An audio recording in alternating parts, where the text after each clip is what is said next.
Hello, welcome to the Hero Spouse. I'm Kenda Ruth, here to help you understand midlife crisis and your marriage. Today we're going to talk about contact types. There have been a few questions that have been asked about contact types. What do they mean? Why is my spouse this type? I think they should be this type. So let's start out with some of the basics. What are the differences? What are the types? I usually describe 4 contact types. 2 are distant contactors and 2 are close contactors. We have the distant contactors, vanishers and off-and-ons, and the close contactors are boomerangs and clinging boomerangs. Now we're going to get to this a little more later, but technically, clinging boomerangs are boomerangs. They're just a subset or a type of boomerang. So that's going to be key. What makes somebody a vanisher, off-and-on, or a boomerang? It's all about contact. And this is one of the things I've said about clinging boomerangs versus boomerangs. They might contact the same amount. So that will help you to understand why the clinging is a subset. It is strictly about how often they contact. So an off and on might contact once in 3 months. And a vanisher might contact, maybe you'll hear from them twice a year, if that, if ever. And a boomerang, there's a giant spectrum there because they could contact you multiple times a day, and many do, to every other month. And you're starting to get closer to off and on territory because this is a spectrum. And so you might have somebody who's very boomerangy and somebody who is, they're borderline off and on, or they're borderline off and on vanisher. It's subjective, but it is strictly about 5 contacts in this period of time. It's about the numbers. It is not about the quality. It is not about how nice or how mean they are. It is not about the reason for contact. And this is coming with the common question of, my kids are the reason my MLCer contacts me.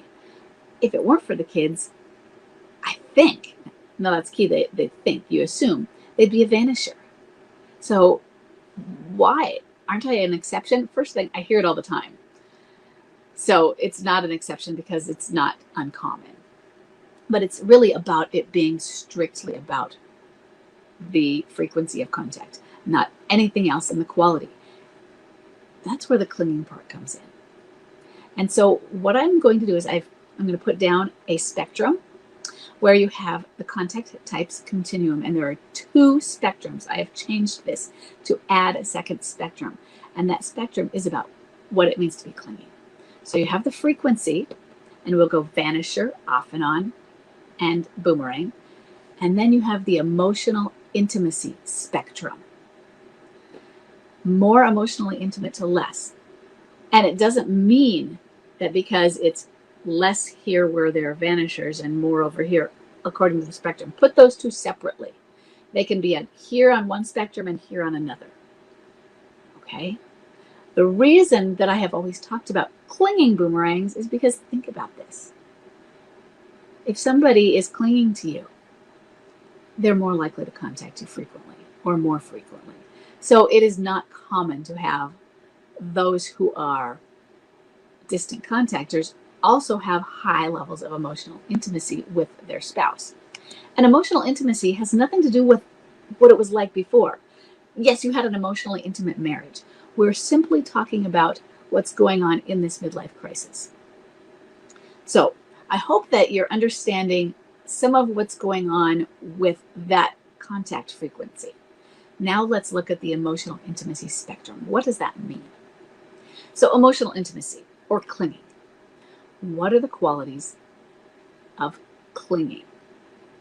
So we're going to talk about clinging boomerangs because that's who we usually see clinging. So I may say clinging, I may say clinging boomerang, but I really mean clinging.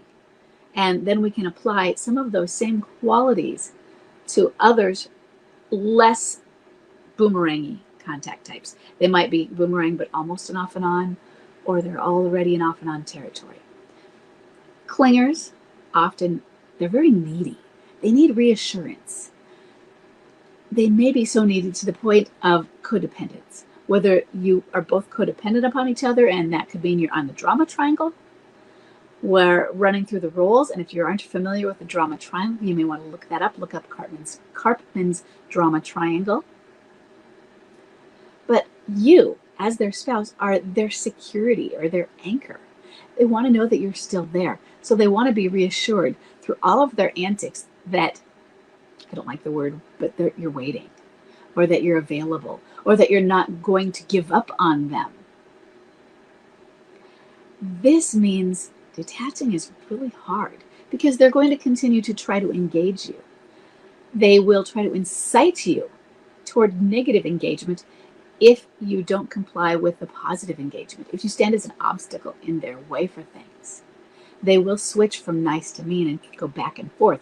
So you'll get monster from a clinger, but you will get nice from a clinger often as well because they want something from you and there's a payoff. And often what they want is you. They want you time. They don't understand that. They don't realize often that they are sharing their feelings with you, that they're revealing so much to you. They don't realize they're afraid of losing you. Now, there are some that do. Some of the clinging phrases will show these things, but you're not always going to hear the phrases. Sometimes you just have to figure it out through their behaviors. One of the biggest behaviors is they want to come home again and again. I don't see it as common that they actually do. And that might be because you, as the spouse, won't let them, which is a great boundary not to do that. Mine came home 8 times. Yeah, great boundaries, huh? I know. But he came home 8 times. I wrote the clinging type based on him. So he's the prototype clinging. So what are some clinging phrases? I really still do love you. You know, I think we can make it. I believe in you. You just need to believe in me. Can you just not give up on me? Those are separate phrases you might hear. You might not hear any of them. Maybe they'll tell you those in other ways, non-verbally. So you kind of have to be paying attention to that. I think we could get married again in the end. I don't know what I want. I don't know if I love her or him or not. I'm just not sure about them. You know, I think this affair, it's going to end. They're not really the one. Now, that might bounce back and forth with them being in limerence, saying they are the one and they're my soulmate. They're still going to do all those things as well. But you'll see cycling. Cycling and clingers go together a lot more than cycling with the other types. That doesn't mean the other types don't cycle. But you're just going to see more cycling, sometimes because you see it more. But you're going to see it more. And it might be more rapid cycling. So what does that mean, cycling? Cycling is when they have a repetition of changing their mind, changing their moods and personalities. So you might see one personality come home from work, and within a few minutes or hours, depending on what's going on, you might see a different personality. And a little bit later, another personality will show up. This might change as what they're doing changes. Chuck would come home and he'd be in a mood. So then he'd want to go do something like mow the lawn. And he'd come back after mowing the lawn in a different personality. And then he'd want to nap. And that way, the napping personality was even a different personality. And then he'd wake up as a different person. So you might see those in rapids. And his nap would be only 20 minutes maybe. So these weren't several hours between. But as he did different activities, he would change who he was in those. So the cycling is also emotional instability. So they're emotionally dysregulated, much more so than, at least than what we can see, because we can't see much from vanishers or off-and-ons. So some of what we're seeing or thinking about those distant contactors, we're making assumptions on those. So not all clingers have to be boomerangs, but it's very rare. In fact, it's only recently that I've thought of it that way when I noticed somebody had an off and on, and when they were communicating. That's very key to stress that, because how do we know what they're like when they're not communicating, when they're not in some form of contact? They were showing clinging tendencies, likely not as high-level clinging tendencies as a clinging boomerang. But on the less frequent contacts, there were some clinging tendencies with maybe showing some neediness. Sometimes it's just cordiality, but they're being a little bit more emotionally intimate. And remember, that doesn't mean sexually intimate. You can be emotionally intimate with your friends, how much you confide in people. Well, what about distancers? So what does this mean about the differences between maybe distant contactors, since they are typically less clinging, lower on the emotional intimacy scale? What does that mean? What are they like? And what are some of the things we see in them? Now, the key to this is that we are only making assumptions about them. What are they like? So some of the assumptions are, we think that they're more decisive about leaving. Are they? We don't know. Maybe we make a big assumption about them being happy in their new life because we don't see them. We sometimes make that assumption about a clinger, and they may be acting happy, but we also might realize they're not. We might see all of the emotions with the depression and the anger, and if that's happiness, I don't want any of it. But all you see is their neatly sanitized Instagram posts of their nice vacation with the alienator, and everything looks beautiful and perfect, and they've lost weight, and everybody is smiling. You don't see what's going on behind the scenes anyway. And in limerence, they may be feeling those endorphins that are happy. It doesn't mean that it's lasting. We assume maybe that they aren't looking back. And I'm going to tell you, they might not be. They might be, but they might not be. I've heard from some experts who have said they always look back. That's BS. I want to be straight with you. It doesn't mean, I don't have a number of how many do and how many don't. Clingers look back because that's what clinging is. Boomerangs that aren't clinging may be looking back. They might be checking in. They are at least having enough flow of information. And that's an important thing to say, is the flow of information is what is so important when you have on the frequency spectrum, not the versus not counting the emotional intimacy. Why is it important? Why would I care if I have a vanisher versus a boomerang in chance of reconciliation? You just have a greater opportunity to communicate with them, to show your changes, that sort of thing. And that opportunity is important. The opportunity for influence in them, to show your growth, for you to be an attractive force. Because how are you an attractive force for someone that doesn't pay any attention to you at all? How are you an attractive force to somebody that lives 3 blocks away, 2 houses over, and that you've never seen before? Because your relationship to that stranger might be the same now as your present relationship to your vanisher. So having a flow of information and communication beyond the grapevine has more benefits for you if you're standing. But let's look at some more of those common assumptions that you have with distant contactors, because I got off track a little bit. We might assume that a distant contactor has no remorse. Does a boomerang have remorse? It might feel that way because they're sharing their feelings. We can see the guilt on their face and their body language. We can just sense the shame that they are feeling sometimes. And maybe it's not that we think they have remorse, but we believe they have the ability and that they will have it, that they will have these regrets someday.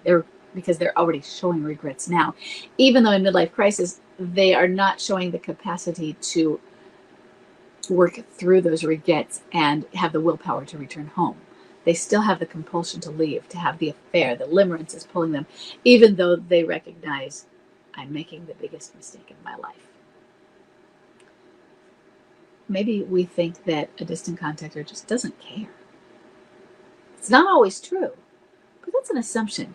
Maybe they're staying away because they care, because they don't want to hurt you. And then you're going to hear that and say, oh my gosh, it really is real, because they're being mature oh, it can't be a midlife crisis. All of these things, and those don't go together. There are going to be varying levels of maturity as well. Maybe you think it was an exit affair. Maybe you think with a distant contact, oh, this just isn't a midlife crisis. And hey, you're not getting the same feedback and to check off those midlife crisis boxes, are you?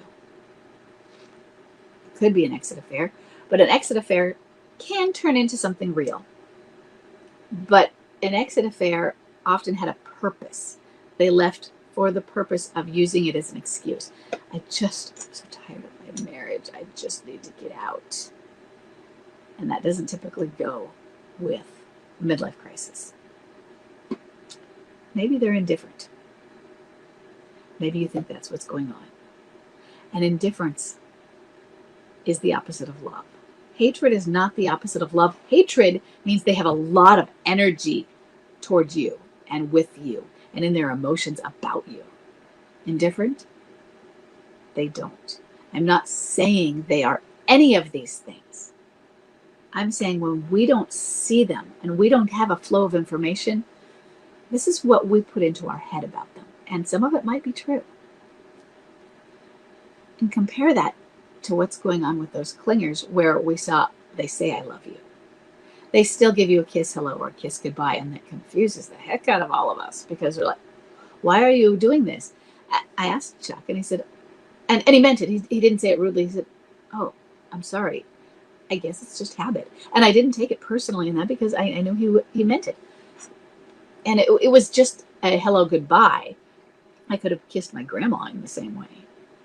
But it was habit. It's what we do. And I don't think he didn't really stop after saying that either. Sometimes we were hugging, but honestly, the hugs are more intimate. Because then it was hugging for reassurances. But the kiss, it was just a peck. And I've seen a lot of people say, well, he still does all these things. Or still kiss goodbye, hello, blah, blah, blah. Vanishers, there's nobody to kiss. Off-and-ons, there's really nobody to kiss then either. And they may feel hesitant or discomfort or are uncomfortable simply because it's been so long since they saw you. If the contact is in person, then they're nervous. So you might not have some of that intimate contact that is not sexual, but familiar.